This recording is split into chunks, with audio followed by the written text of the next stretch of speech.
Today I want to share with you my recipe for Texas sheet cake. Even though it's simple to make, it doesn't lack in flavor, it's super rich and chocolatey, and it's so delicious. It's perfect for serving at parties or gatherings because this cake is baked in a sheet pan.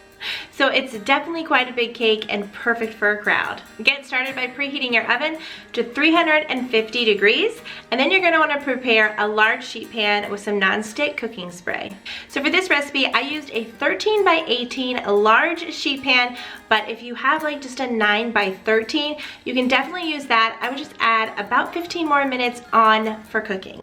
Of course, you can test it to make sure it's done, but it will take a little bit more time with a smaller pan. Next, you want to combine 2 cups of all-purpose flour with 2 cups of sugar and 1/4 teaspoon of salt.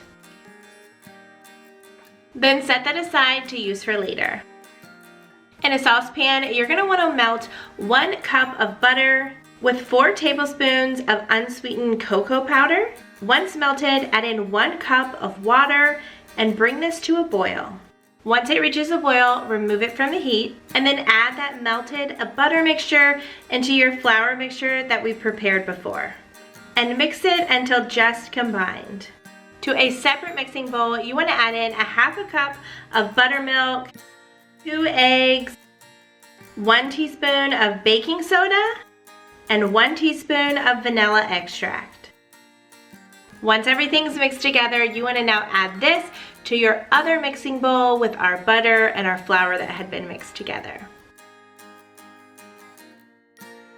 Then pour it into your prepared sheet pan and place it in the oven to bake for about 20 minutes or until cooked through. Now, while your cake is cooking, you're going to want to go ahead and prepare your frosting. Most of the time when it comes to frosting, you want your cake to cool completely before you frost it, but in this case, we are going to add our frosting directly onto our cake right after it comes out of the oven. So to get started on our frosting, we're going to add 1/2 cup of butter to a saucepan, along with 4 tablespoons of unsweetened cocoa powder, and 6 tablespoons of milk. Bring it all to a boil, remove it from the heat, and add in 1 teaspoon of vanilla extract. Then you're going to add in 3 cups of powdered sugar. Last, add in 3/4 of a cup of chopped pecans. Once your cake is baked, remove it from the oven and pour your icing directly over your warm cake.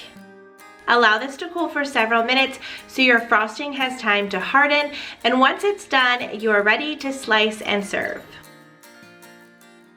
I hope you guys enjoyed this recipe just as much as me and my family do. You can of course get the full written recipe at the diaryofArealhousewife.com, where you can find hundreds of more easy recipes just like this one. Don't forget to like, subscribe, and follow, and we will see you guys next time.